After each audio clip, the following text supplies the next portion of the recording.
أعوذ بالله من الشيطان الرجيم.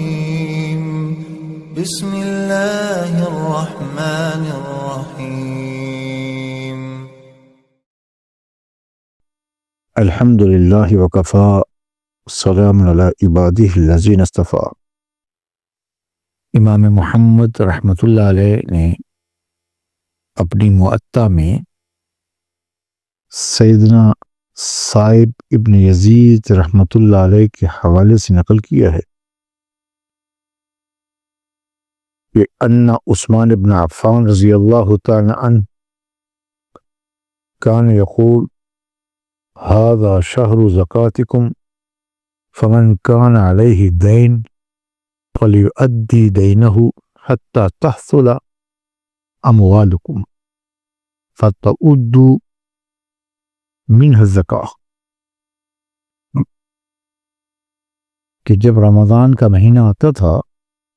تو سیدنا عثمان ابن عفان رضی اللہ تعالیٰ عنہ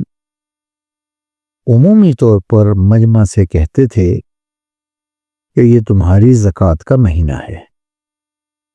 تو جس شخص کے ذمہ قرض ہو تو وہ پہلے اپنا قرض ادا کرے، اس کے بعد تمہارے اصل مال تمہارے پاس رہ جائیں گے، پھر تم ان کی زکوٰۃ نکالو۔ معلوم یہ ہوا کہ حقوق اللہ اور حقوق العباد میں اگر دونوں کسی شخص پر کی جانب متوجہ ہوں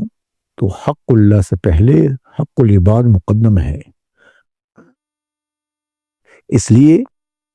کہ اللہ مستغنی ہے اور اللہ سبحانہ و تعالی غنی ہے، معاف کرنے والے ہیں، کسی کے محتاج نہیں۔ انسان کمزور ہیں، تو اگر کسی انسان پر کسی دوسرے انسان کا حق مالی لازم ہے تو مقروض کو چاہیے پہلے قرض ادا کرے، اور پھر باقی ماندہ میں سے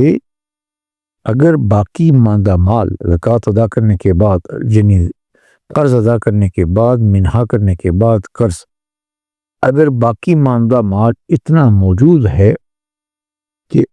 وہ نصاب کی مالیت کو پہنچ جائے تو اس صورت میں اس باقی مال پر زکوٰۃ ہوگی۔ اگر وہ مال نصاب سے کم رہ جائے تو پھر اس پر زکوٰۃ نہیں ہے۔ اللہ ہم سب سے راضی ہو، دین سیکھ کر عمل کرنے کی توفیق عنایت فرمائے۔